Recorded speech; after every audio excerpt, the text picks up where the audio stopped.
אז בוקר טוב וברוכים וברוכות הבאים לטיפ הדו-חודשי שלנו, והפעם בנושא קרטון. אז אני לא יודעת אם אתם מודעים לאהבה הגדולה שלי לקרטון דרך כל מיני סדנאות שעשיתי. קרטון זה חומר מעולה וזמין ושיש אותו תמיד בכל מיני אריזות ובקופסאות שאנחנו נתקלים בהם ביום יום.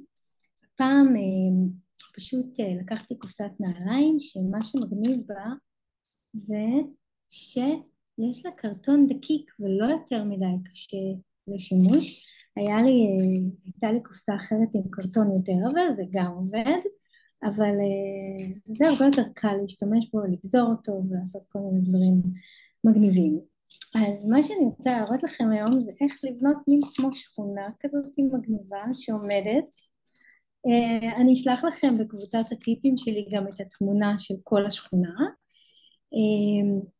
דווקא שכונה שלא אני עשיתי, אלא המטופלים הפסיכיאטרים שאני עובדת איתם, שהם פשוט בכלל לא צבעו לפי כללים של בית. אפשר לצבוע בכל מיני צורות את העצים והדברים האלה שאנחנו עושים כאן, אפשר משני הצדדים.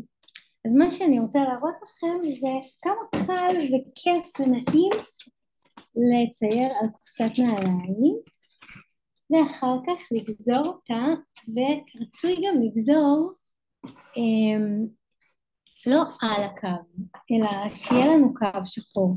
את הקו השחור הזה עשיתי עם טוש כזה, טוש שחור רגיל, זול ולא יקר.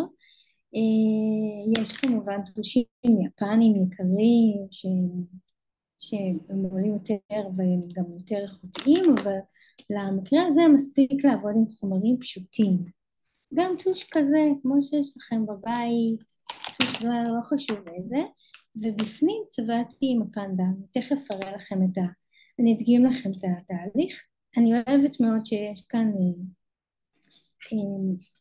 מסגרת, אבל אפשר גם בלי מסגרת לצבוע. הנה הצד השני של הקופסה הוא לבן, אז אפשר גם לבחור כאלה דברים.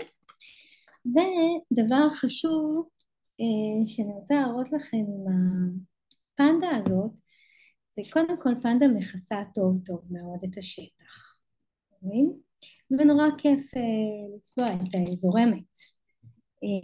היא מכסה ממש, היא עושה כיסוי טוב של הקרטון, וגם אם רואים קצת את הטקסטורה שלו כאן, זה לא מפריע וזה אפילו יפה. אז אני צובעת, ומה כמו שאתם רואים שאני עושה כאן, הפנדה מאוד מאוד אוהבת שמערבבים בה דברים. אז הבהיר מאוד מאוד מערבב את הכהה. אז אני צובעת הרבה פעמים ועוברת מצבע לצבע, ורואה איך הצבעים מסתדרים אחד עם השני. אוקיי? אז כאילו פנדה אוהבת מאוד שילובי צבעים, וגם עם לבן. הלבן מוסיף הרבה פעמים היילייט כזה, שזה אומר מין כזה נקודת אור. אז אני יכולה לצבוע את זה ככה. למשל, יכולה אחר כך לסדר את זה כאן עם הטוש, להיזהר כי זה קצת מוחק אותו. אולי עדיף לעשות את זה עם פנדה בעצמו. ואחרי שאני צובעת, אני מחפשת איפה אפשר להוסיף היילייט. אז אני יכולה להוסיף אותו עם הצהוב, או עם הלבן. אני אוהבת לצבוע צעד אחד. שיראו שזה כמו כזה אור וצל. אז אני רואה איפה להוסיף. אפשר כמובן גם להוסיף צבעים דמיוניים וכחולים, וזה לא חייב תמיד שעשב יהיה בצבע כחול וירוק. אני עשיתי את זה כאן. תראו איזה עץ כתום יפה יצא לי. ואחר כך עברתי על זה עם עיפרון.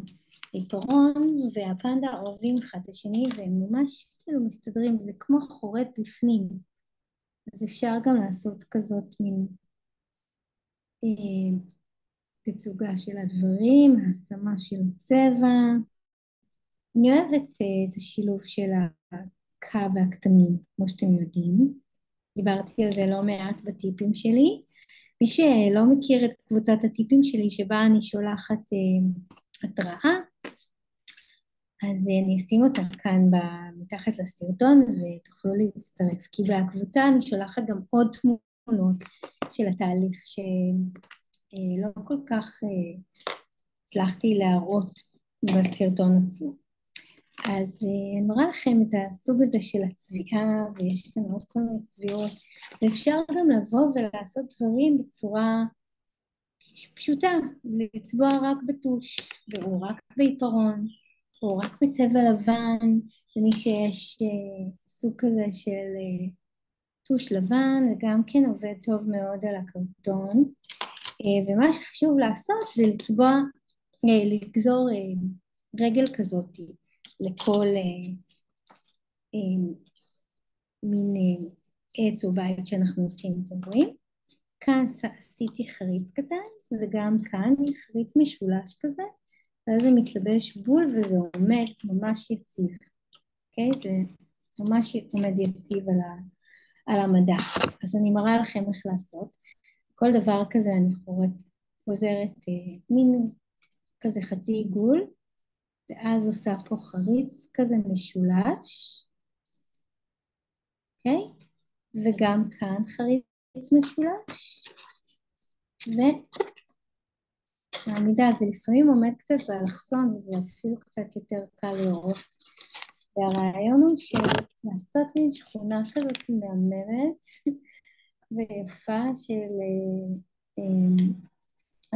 כמו בתים ועצים, ואפשר גם לגזור כל מיני סוגי בתים, גם טירות וכל מיני עצים ארוכים וקצרים יותר וברושים, ולצייר משני הצדדים.